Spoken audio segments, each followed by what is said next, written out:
Hi friends, welcome to food with love channel. இன்றைக்கி நம்ம lemon ஊறுகாய் எப்படி வீட்டிலே போடலான்னு பார்க்கலாம் வாங்க.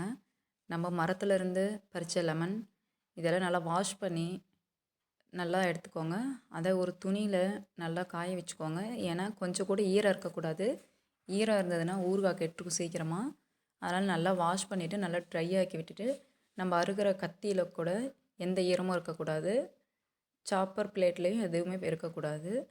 அதனால் எல்லாத்துலேயுமே ஈரம் இல்லாமல் நல்லா துடைச்சி எடுத்துக்கோங்க. இப்போது லெமனை நமக்கு வேணுங்கிற சைஸில் நம்ம கட் பண்ணி எடுத்துக்கலாம். நம்ம வெளியில் ஊறுகாய் வாங்கி நம்ம சாப்பிட்டா நமக்கு நிறைய சைடு எஃபெக்ட்ஸ் நிறைய வரும். வயிறு எரிச்சல், இந்த மாதிரி அல்சர் எல்லாத்தையும் கட் பண்ணி இந்த மாதிரி ஆட் பண்ணிவிட்டு அது கூட ஒரு கையளவு கல் உப்பு ஆட் பண்ணிக்கோங்க.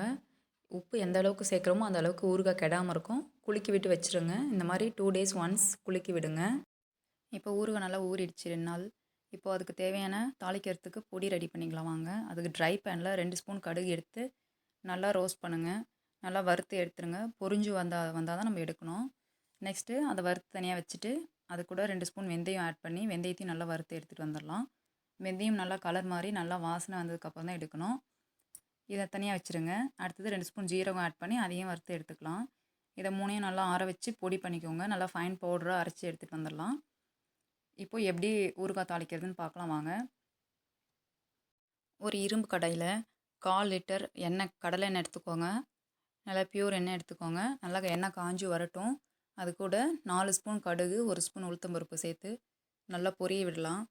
கடுகு நல்லா பொரிஞ்சு வந்த பிறகு 2 பூண்டு முழுசாக தோல் நீக்காமல் தட்டி வச்சுருக்கோம். அந்த பூண்டையும் ஆட் பண்ணி நல்லா ஃப்ரை பண்ணிக்கலாம். அது கூட நம்ம அரைச்சி வச்சுருக்க பவுடரை மிக்ஸ் பண்ணிவிட்டு நல்லா அடி பிடிக்காமல் கிண்டி விட்டுட்டு வெறும் மிளகாத்தூள் அது ஒரு 5 ஸ்பூன் ஆட் பண்ணிக்கலாம். உங்கள் காரத்துக்கு தகுந்த மாதிரி ஆட் பண்ணிக்கோங்க.